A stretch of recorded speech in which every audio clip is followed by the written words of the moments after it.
WCBI News at 6 starts now. Good evening. Thank you for joining us. Starkville City leaders are meeting to discuss a 1% hotel and restaurant tax and how the money will be used. Our Quentin Smith is at the meeting. He joins us now live with more on House Bill 1565. Andrea, the city is looking to improve its park and rec systems all throughout town, and they're hoping this 1% tax will help them do just that. House Bill 1565. This week it was passed by the House and Senate down in Jackson. Now, happening right now as we speak, the Board of Aldermen is meeting to discuss implementing the tax and its proposed use for the development of Cornerstone Tournament and Recreation Park, along with making other improvements to existing parks. Now, I do want to point out, before this tax can be implemented, there must first be a referendum, which means residents will have the final say-so to vote on whether or not they want this 1% hotel and restaurant tax to be implemented. Now, this special call meeting, it's been underway for a little over an hour now. I'm going to head on back inside, and we'll have more from this meeting coming up tonight on WCBI News at 9 and 10. But for now, reporting live in Starkville, Quentin Smith, WCBI News. All right, Quentin, thanks so much for that report. Some teachers won't be returning to the classroom in Lowndes County for the 2019-2020 school year. The school district will be letting teachers go and even eliminating some positions. Our Jory Talley joins us in the studio with more on that. Jory. That's right. The district has to renew its employees by April 12th, but several teachers won't have the opportunity to renew their contracts. Superintendent Lynn Wright says changes in the district's resources are behind the workforce reduction. Situations that we weren't counting on that has occurred, but we have enough. I don't want to necessarily call it fluff, but we try to be as effective and as efficient as we can with the resources we have. But we've got some areas that we can make some cuts, and we don't feel like it will critically affect the performance of our students. Several factors are playing into the district's teacher crunch for the upcoming school year. Due to a reduction in some of the ad valorem taxes that we were expecting, even though industry is doing great right now, is on an upswing, there's been some things that have occurred that beyond our control. Less tax money coming in is one issue, but the district also has more money going out. And the result is going to be a little tightening of the belt. With the added expense of all the construction that we have done, and we have a graduated payment program with the bond issue.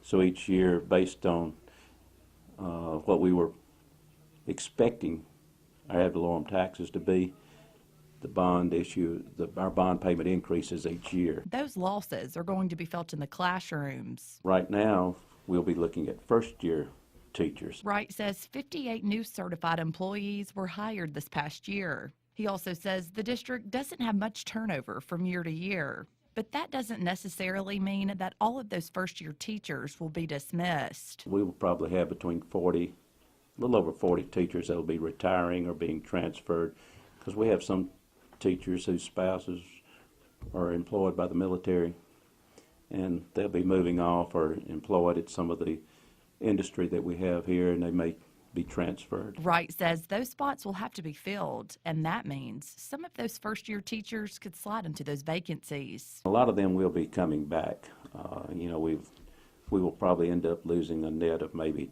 10 or 15 of them, and of those 58 new employees, some of them were already not planning on coming back anyway because they're moving. Wright says although there will be cuts made, it won't impact the statewide teacher pay increase. He says state funds will cover the increases. 75 jobs are coming to Lee County. General Atomics Electromagnetic Systems is making a $50 million investment in its Shannon facility to accommodate a new product line. The expansion was announced this morning during the 2019 International Homeland Security and Defense and Security Summit, that is, hosted by Governor Phil Bryant. It's going on in Biloxi. The expansion is the 11th in 14 years, and it will increase the production space to cover to more than 600,000 square feet at the Shannon plant. 75 jobs will be added over a 5-year period. General Atomics Electromagnetic Systems Division is a contractor for the U.S. Navy. Meteorologist Keith Gibson standing by to give us a first look at our forecast on this Tuesday. Hey, Keith.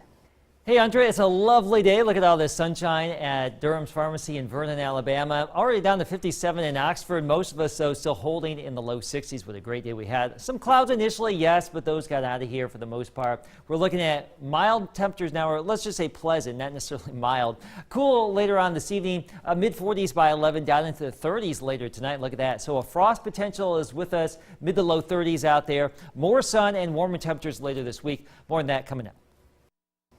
It's been more than 3 years since a fight at a Macon club left a man dead. Today, Johnny Bullet Slaughter stands trial for the stabbing death of Dennis Gavin. The two men apparently got into an argument at the Talk of the Town club. This was back in November of 2015.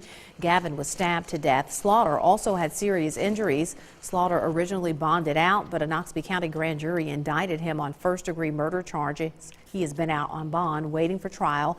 The case is expected to last the rest of this week.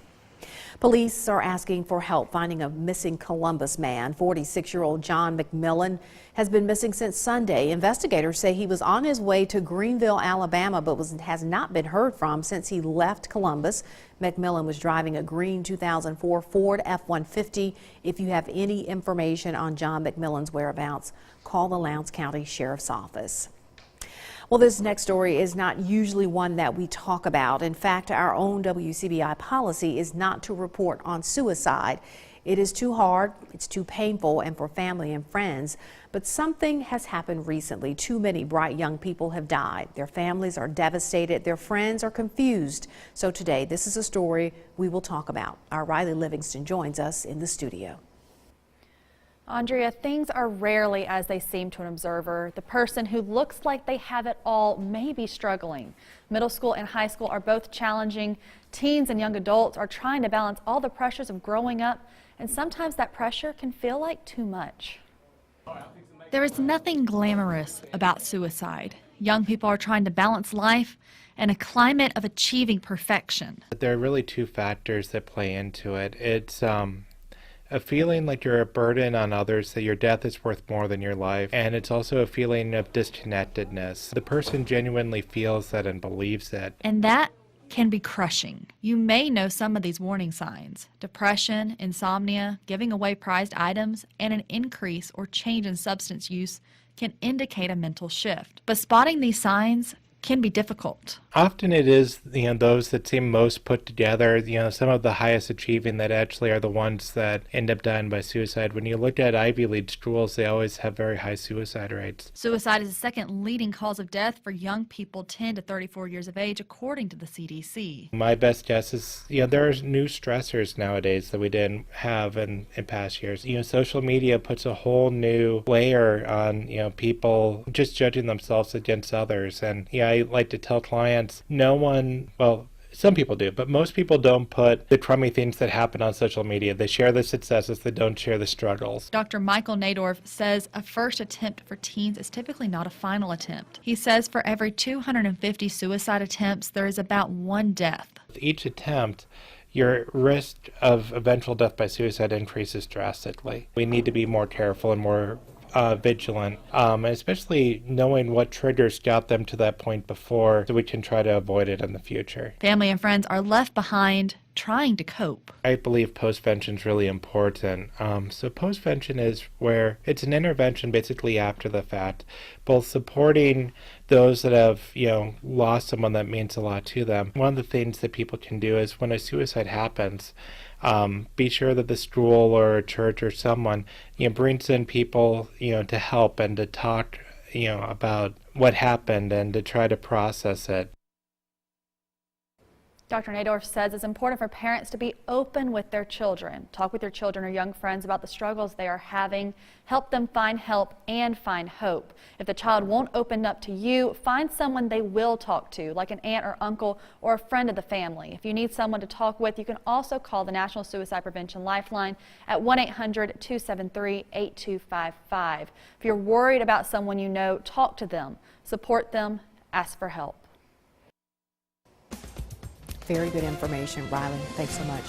When we come back, we meet a Mississippi man who had an eagle-eye view of World War II history. We have his story next.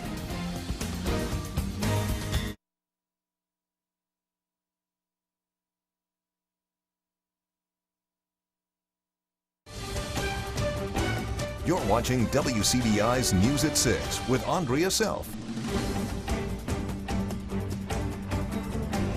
Welcome back. This year marks the 75th anniversary of the D-Day invasion, the major turning point in the European theater of World War II. Today, some area residents got to hear from a man who experienced that battle firsthand.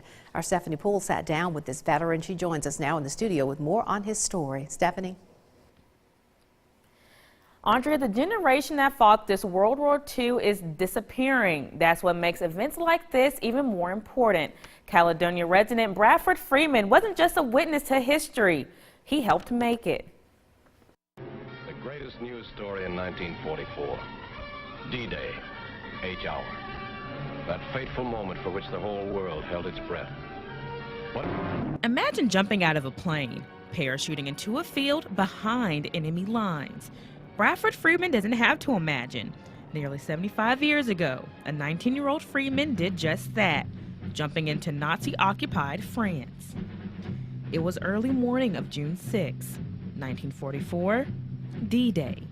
I went on and found out all the rest of a lot of the other boys, and they decided to go take their big guns, and they took 13 boys, and they took them, and the rest of us stayed in the service. Those boys and Freeman belonged to Company E, 506 Parachute Infantry Regiment of the 101st Airborne, one of the most famous regiments from the war. And it was time.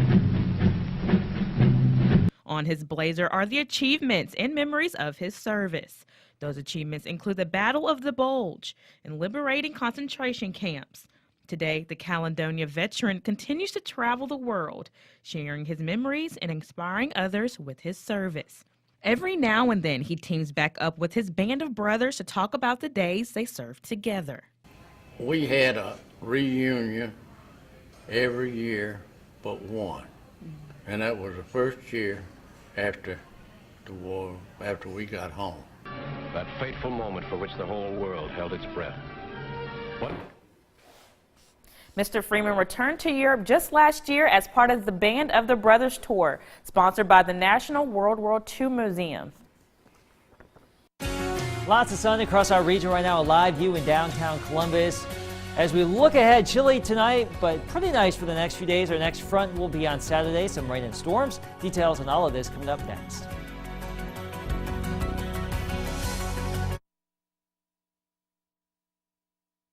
Your WCBI First Alert AccuWeather forecast with Chief Meteorologist Keith Gibson.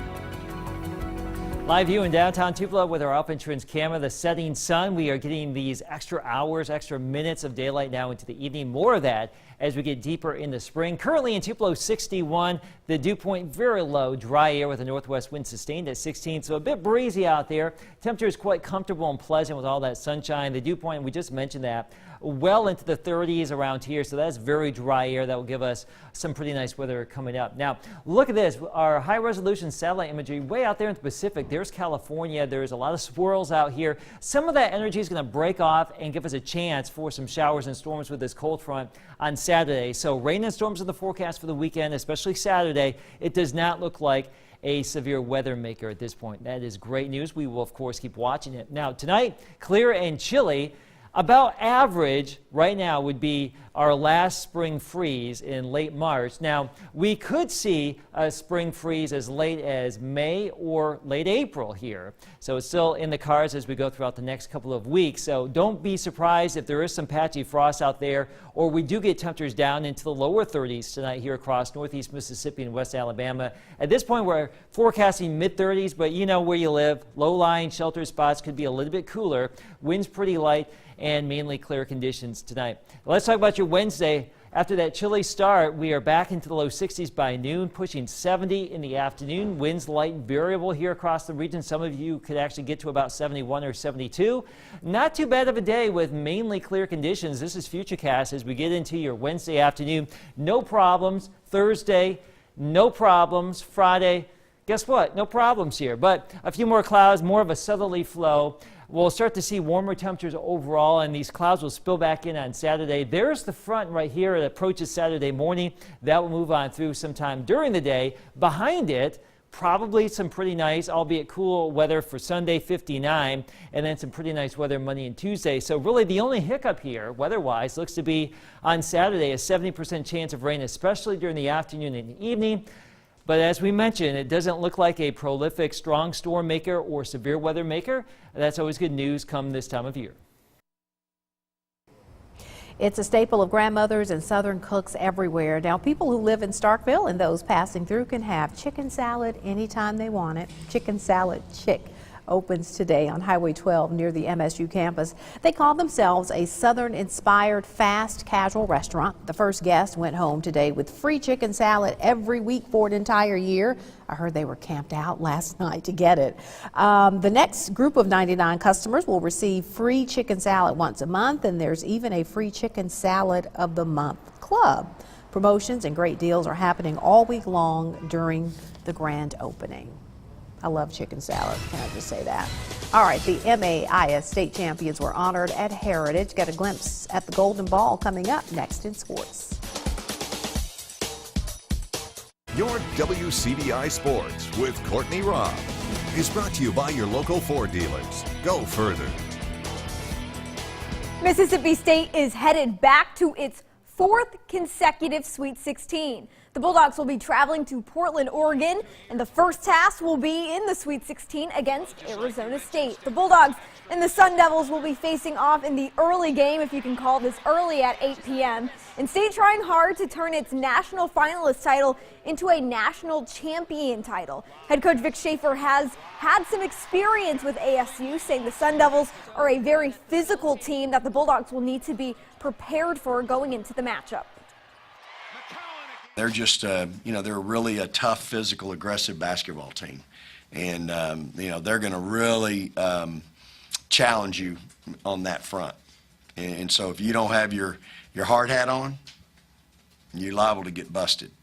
And they're really, again, I obviously, that's the kind of team I want. You want a tough, physical, aggressive basketball team. That doesn't say anything about your skill set or your jump shot.